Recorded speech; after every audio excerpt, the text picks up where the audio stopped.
అమ్మ ఇక నేటి విశిష్టతను తెలియజేస్తారా? నేటి విశిష్టంలో విషయాన్ని తీసుకుంటే ఈ రోజున శుక్రవారం శ్రావణ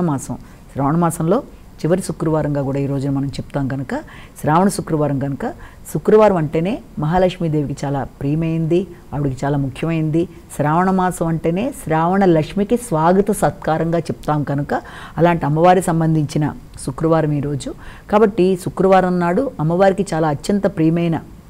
విషయాల్లో ఆవిడకి ఎప్పుడు కూడా మనం ఇంతకుముందు కూడా చెప్పుకున్నాం, శ్రావణ మాసమే ఆవిడకి చాలా ప్రియమైంది. అందులో కూడా ఆవిడ భర్తకు సంబంధించిన ఏకాదశి లేకపోతే భర్తకు సంబంధించిన శ్రావణ మాసంలో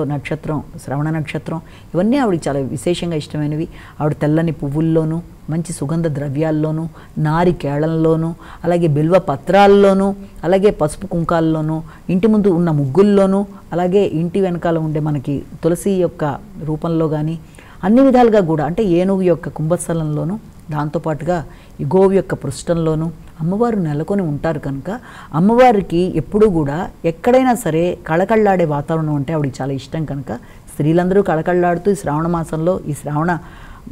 వ్రతాలు చేసుకుంటూ ముందుకు పెడతారు. అంతేకాకుండా శ్రావణ మాసంలో ఆవిడకి చాలా చాలా ప్రియమైంది ఏంటి అంటే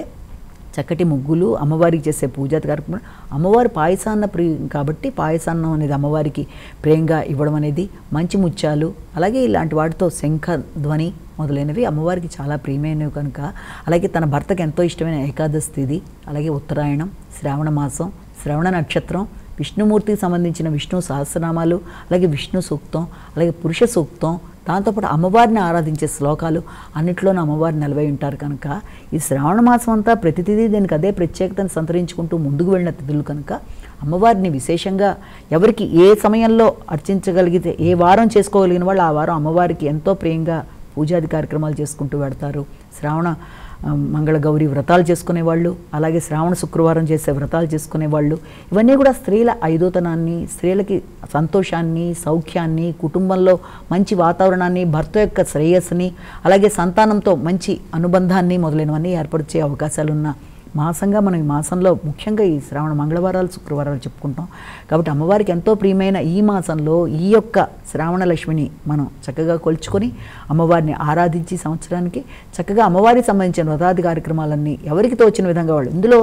ఒక కాంపిటీషన్ అనేది కాదు, ఎవరి యొక్క శక్తి కొలది వాళ్ళు, దేనికైనా భక్తి శ్రద్ధ అనేది ముఖ్యం కనుక శుచి శుభ్రత అనేది అమ్మవారికి చాలా ముఖ్యమైనది. ఎక్కడైతే గొడవలు జరుగుతున్నాయో అక్కడ అమ్మవారి యొక్క నివాసం అనేది ఉండదు కనుక కళకళలాడుతూ పెద్దల్ని గౌరవిస్తూ అలాగే పెద్దలందరి యొక్క ఆశీస్సులు తీసుకుంటూ బాలబాలికల్ని కూడా ప్రేమగా అభిమానంగా చూస్తూ ఎక్కడైతే కళకళలాడుతున్న వాతావరణం ఉంటుందో, ఎక్కడైతే మంచి ప్రదేశాలు ఉంటాయో, శుచి శుభ్రత అనేది అధికంగా ఉంటుందో అక్కడ అమ్మవారి యొక్క నివాస ప్రదేశాలుగా మనం భావిస్తాం కనుక ఆ విషయాన్ని మనం జ్ఞాపకం పెట్టుకొని ఎవరికి ఎంతవరకు ఉన్నంతలో భక్తి శ్రద్ధతో అమ్మవారిని ఆరాధిస్తూ అమ్మవారికి సంబంధించిన శ్లోకాలు వింటూ లేకపోతే చేసుకుంటూ ఆ విధంగా ముందుకెడుతూ అష్టోత్తర శతనామావళి ఏది చేసుకున్నా కూడా ఏది కుదరకపోతే ఏదైనా అవకాశం ఉంటే ఎప్పుడో ఒక గుడి గోపురానికి వెళ్ళగలిగిన అమ్మవారిని దర్శించిన ఏదైనా సరే అమ్మవారి ఆశీస్సులు, ఎందుకంటే అమ్మవారికి అందరూ బిడ్డలే కనుక ఈ స్థాయిలో చేయాలని ఆవిడ ఎప్పుడు కండిషన్స్ ఉండవు కనుక అది మీ యొక్క పరిస్థితి ప్రకారం ఇతరులతో కంపారిజన్స్ కాకుండా చక్కగా చేసుకుంటూ అమ్మవారి ఆశీస్సులు తీసుకుంటూ విశేషంగా ముందుకు వెళ్తే అదే శ్రావణ లక్ష్మికి స్వాగత సత్కారం. నమస్కారం.